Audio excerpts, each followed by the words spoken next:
yang tidak siap aturannya kemudian diharamkan kriptonya, kan nggak fair gitu lah. Ada orang bilang tidak bisa diserah terimakan, ya bisa dong, kan ada wallet. Jadi yang bilang nggak bisa ya berarti belum pahaman gitu.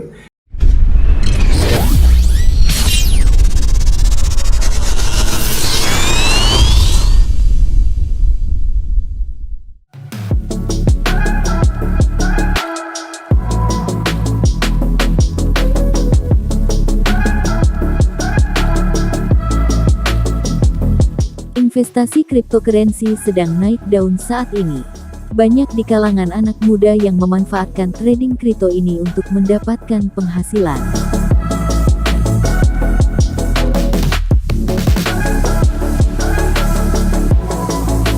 Bahkan musisi Anang Hermansyah ikut nyemplung di dalam bisnis ini.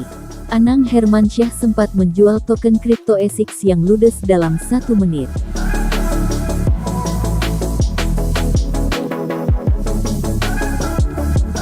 Tapi ada permasalahan lain yang muncul dari salah satu bisnis metaverse ini.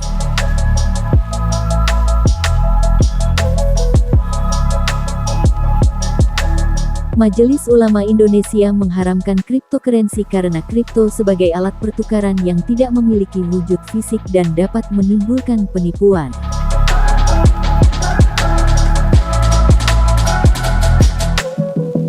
Menanggapi hal tersebut, Kiai Kondang pemilik pesantren Ora Aji, Gus Miftah, menjawab dalam video yang akan kami tayangkan berikut ini.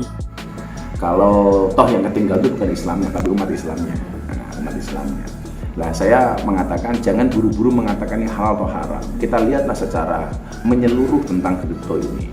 Jadi begini, saya kan Islam itu kan tidak pernah ada juklak dan juknis tentang alat pembayaran. Makanya dari masa ke masa alat pembayaran itu kan berubah dan itu Islam tidak menolak.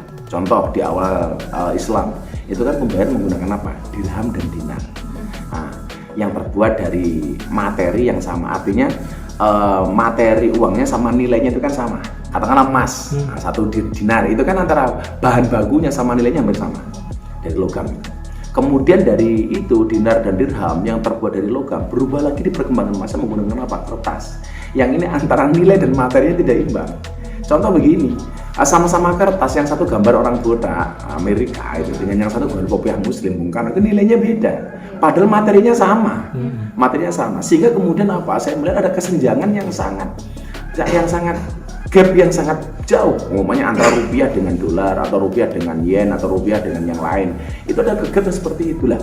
Kalau kemudian cryptocurrency ini itu diniatkan sebagai salah satu bentuk yang bisa untuk membuang gap itu, saya pikir bagus.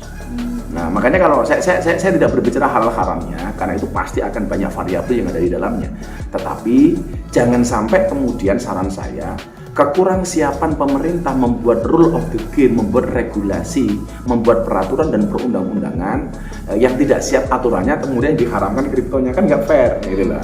Harusnya yang dibenahi adalah peraturan dan perundang-undangannya. Itu kemarin yang saya sampaikan di YouTube-nya Mas Anang dan di teman-teman media yang lain. Jadi apa sih yang kemudian membuat ini dikatakan haram? Katakanlah ada salah satu pasal di MUI itu yang mengatakan ada horor itu ada penipuan. Nah, kita lihat benar nggak seperti itu. Ternyata kan begini, bahwa transaksi kripto sendiri itu kan bisa dilihat oleh semua pihak. Aku punya transaksi sama kalian, bahkan yang bisa ngecek tidak hanya aku dan kamu, tapi semua orang bisa melihat. Nah, ada kejujuran dan sebagainya, kemudian sistemnya dan sebagainya. Saya pikir kalau itu benar-benar horor, Lionel Messi itu di PSG dibayar dengan kripto. Sekarang di Arsenal itu karyawannya dibayar dengan kripto. Nah, makanya untuk ini halal atau haram saya pikir tidak bisa digabah. Dan kalau sampai itu kita gegabah, ya akhirnya kita yang ketinggalan. Maka faktor-faktor seperti itu saya sampaikan kepada masyarakat. Kebetulan ya walaupun cuma dikit saya ada lah. Amin. Tidak kan saja kan doa. Kalau aku bahagia, kalian juga bahagia.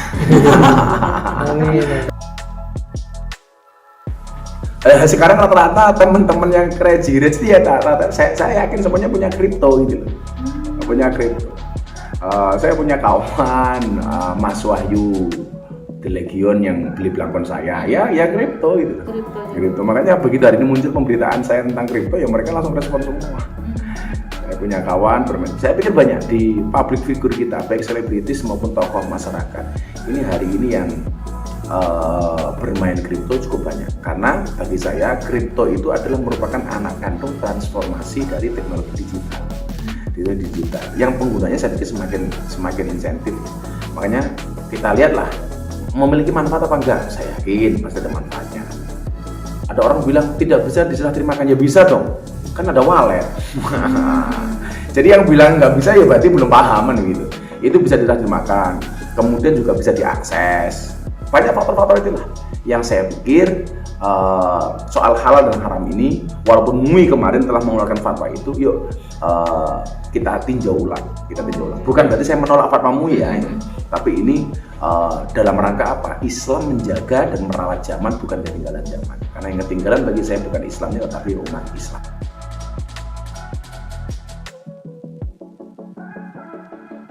Kalau toh yang ketinggalan itu bukan Islamnya, tapi umat Islamnya. Nah, saya mengatakan jangan buru-buru mengatakan ini halal atau haram. Kita lihatlah secara menyeluruh tentang kripto ini. Jadi begini, saya kan Islam itu kan tidak pernah ada juklak dan juknis tentang alat pembayaran.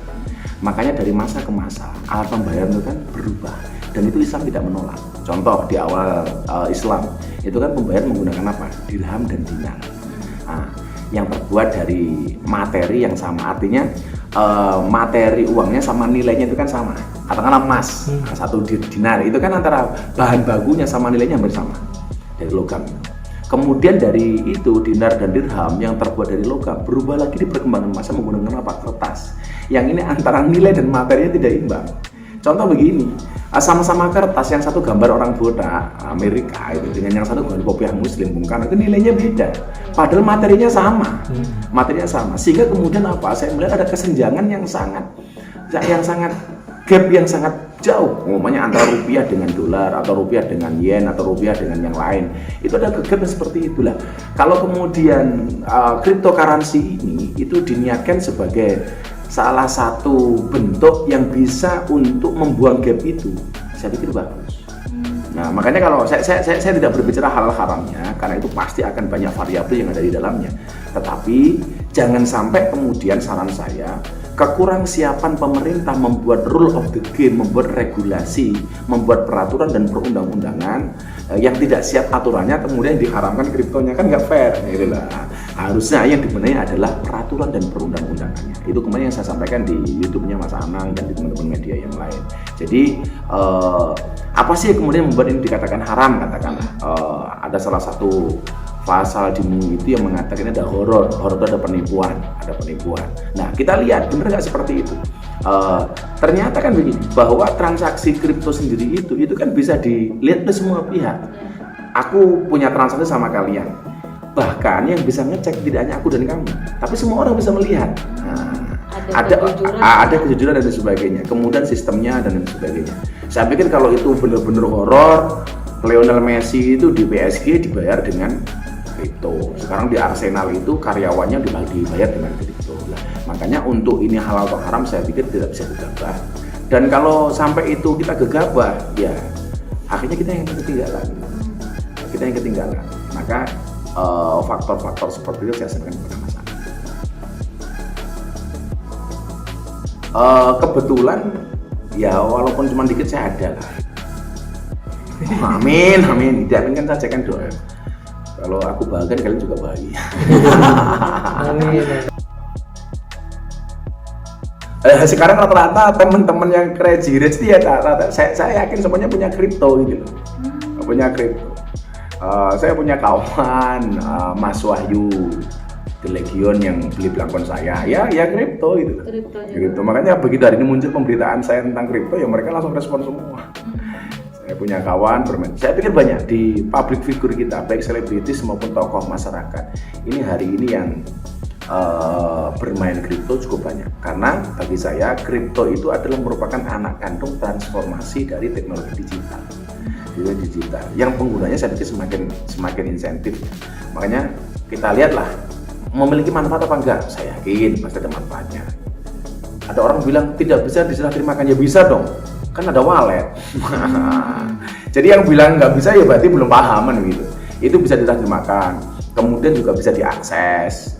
Banyak faktor-faktor itulah yang saya pikir soal halal dan haram ini, walaupun MUI kemarin telah mengeluarkan fatwa itu, yuk kita tinjau ulang. Bukan berarti saya menolak fatwa MUI ya, tapi ini dalam rangka apa? Islam menjaga dan merawat zaman, bukan ketinggalan zaman. Karena yang ketinggalan bagi saya bukan Islamnya, tetapi umat Islam.